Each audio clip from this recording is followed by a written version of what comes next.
Content করেছিলাম, যার শিরোনাম দিয়েছিলাম প্রতারণার বিপ্লব। যদিও বিপ্লব শব্দটা আমি ইনভার্টেড কমার মধ্যে ইউজ করেছিলাম, তার কারণ 24-এর এই আন্দোলনকে কোনোভাবেই বিপ্লবের সঙ্গে তুলনা করা যায় না, করার কোনো প্রশ্নই ওঠে না। তো কেন এই আন্দোলন প্রতারণামূলক ছিল, বা এই আন্দোলনে আহত নিহতদের সঙ্গে প্রতারণা করা হচ্ছে, সেই কথাগুলো যখন বলা হলো তখন অনেকেই যারা আমার শুভাকাঙ্ক্ষী তারা মনে করিয়ে দেওয়ার চেষ্টা করলেন, সতর্ক করে দিলেন যে এই মবের সময় এসে এই ধরনের বক্তব্য দেওয়া বা শিরোনাম করা একেবারেই ঠিক হয়নি। আবার যারা ক্ষিপ্ত হলেন তারা ফ্যাসিবাদের দোষর হিসেবে আখ্যা দেওয়ার চেষ্টা করলেন, নানান ধরনের হুমকি দিলেন।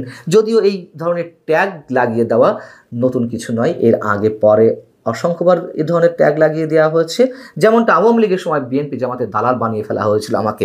যাই হোক, এই কথাগুলো এ কারণে বলছি যে এটা যে স্রেফ প্রতারণার বিপ্লবে পরিণত হয়েছে সেই কথাগুলো খুব সহজভাবে আরও কঠিন শব্দে জানান দিয়েছেন বৈষম্য বিরোধী ছাত্র আন্দোলনের সাবেক মুখপাত্র, আন্দোলনের সামনের সারির নেত্রী উমামা ফাতেমা।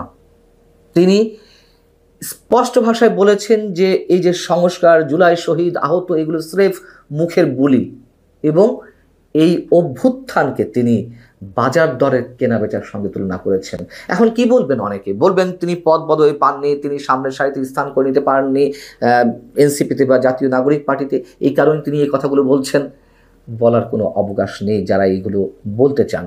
তার কারণ উমামা ফাতেমা শুরু থেকেই বৈষম্যবিরোধী ছাত্র আন্দোলনের ব্যানার থেকে কোনো ধরনের রাজনৈতিক দল গঠনের বিরোধিতা করেছেন।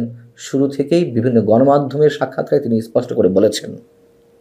এবং উমামা ফাতেমার সঙ্গে যখন আমি একাধিকবার কথা বলেছি, 1-to-1 সরাসরি কথা বলেছি, আমি তখনই বুঝতে পেরেছি উমামা ফাতেমার এই সংগঠনে থাকার বা টিকে থাকার কোনো ধরনের সম্ভাবনা নেই। তাকে এখান থেকে সরে আসতেই হবে। তার কারণ তিনি যথেষ্ট একজন প্রগতিশীল মেয়ে, ছাত্র ফেডারেশন করা মেয়ে, এবং এটা তো সত্য কথা, 24 আন্দোলনে অনেক প্রগতিশীল ব্যক্তি, প্রগতিশীল মানুষেরা শরিক হয়েছিলেন। আওয়ামী লীগের বিরুদ্ধে দীর্ঘ বঞ্চনা, দীর্ঘ নিগ্রহের শিকার হতে হতে দীর্ঘদিনের পুঞ্জীভূত ক্ষোভ থেকে এই আন্দোলনে অংশ নিয়েছিলেন। অনেক আওয়ামী পরিবারের সন্তানও তো অংশ নিয়েছিলেন। তো উমামা ফাতেমা তো অংশ নেবেনই, খুব স্বাভাবিক। এবং কথা বলার সময় তিনি আমার কোনো প্রশ্নের উত্তর দিতে পারেননি, তাকে যথেষ্ট হতাশাগ্রস্ত মনে হয়েছে, কিন্তু কথা বলতে পারেননি। কেন? তখনও তিনি সেই সংগঠনের মধ্যে ছিলেন, তিনি কনফিউজড ছিলেন আসলে কি করবেন না করবেন। এবং পরে এসে বিস্ফোরণটি ঘটলো। এই বিস্ফোরণটি ঘটলো যখন বৈষম্যবিরোধী ছাত্র আন্দোলনের কমিটি গঠন হলো গত 2 দিন আগে। তারপরে তিনি ফেসবুকে পোস্ট দিয়ে এই ছাত্র আন্দোলনের ভেতরের পরিস্থিতি, ক্ষমতার দ্বন্দ্ব, সুবিধাবাদ এবং অনিয়মের বিভিন্ন দিক একবারে খোলাসা করে দিয়েছেন। এনসিপির মুখোশ অনেকখানি খুলে ফেলেছেন।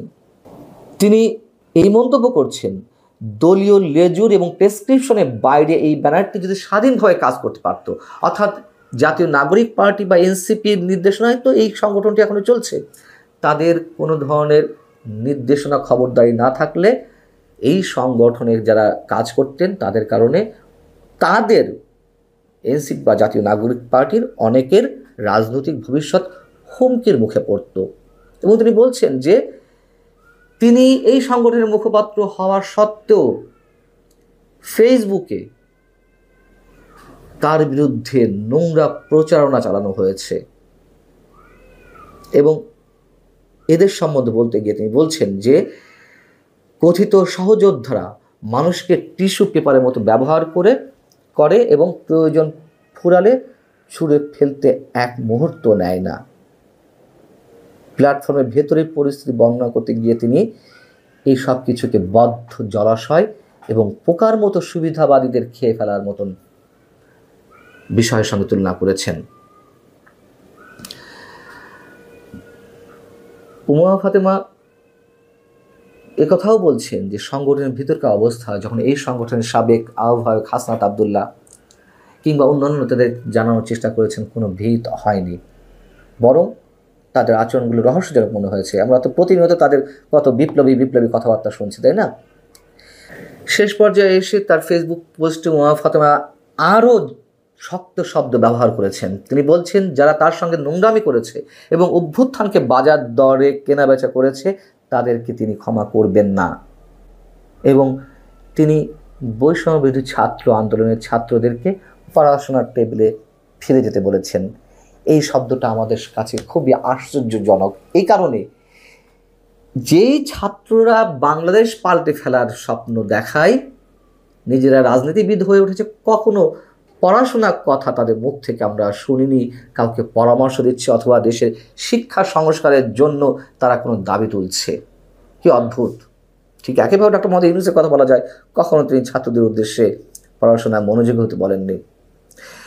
এবং এই বৈষম্যবিরোধী ছাত্র আন্দোলনের ব্যানার থেকে যেই দলটি গড়ে উঠেছে জাতীয় নাগরিক পার্টি, তাদের অনেকে তো দাবি করেন যে তারা 200 থেকে 300 আসন পাবে, তারা ক্ষমতায় যাবে তার মানে। অথচ আন্তর্জাতিক গণমাধ্যম দ্য ইকোনমিস্ট গত একদিন আগেই তারা যে প্রতিবেদনটি প্রকাশ করেছে এবং তারা তাদের জরিপের কথা জানিয়েছে, যেখানে দেখা যাচ্ছে এনসিপির জনপ্রিয়তা মাত্র 5%। দুর্ভাগ্য বাংলাদেশের মানুষের যে এই ছাত্র নেতাদের চোখেই তারা স্বপ্ন দেখতে চেয়েছিল, আমরা দেখতে চেয়েছিলাম, কিন্তু শুরু থেকেই একটা অভ্যুত্থান সফল হওয়ার পরপরই এমন একটা বিষয় হয়ে দাঁড়ালো তাদের যে কি না কি করে ফেলেছে। দখলবাজি, চাঁদাবাজি, তদবির বাণিজ্য, সন্ত্রাসী কর্মকাণ্ড, মবে নেতৃত্ব দেওয়া, লবিং, গ্রুপিং, ক্ষমতা লিপ্স হয়ে পড়া, ক্ষমতায় যাওয়ার জন্য যা ইচ্ছে তা করা, ভিন্ন রাজনৈতিক দলের সিনিয়র নেতাদেরকে সম্মান করে পর্যন্ত কথা না বলা, এই জায়গায় এসে পৌঁছেছে এই নেতারা। উমা ফাতেমা ঠিক মুখোশটা অনেকখানি খুলে দিয়েছে। এতে আমরা খুব খুশি নই যে একের পর এক এদের এই চরিত্র, এই চেহারা দেখতে হচ্ছে। তার কারণ স্বপ্নভঙ্গ তো হয়েছে আমাদেরই।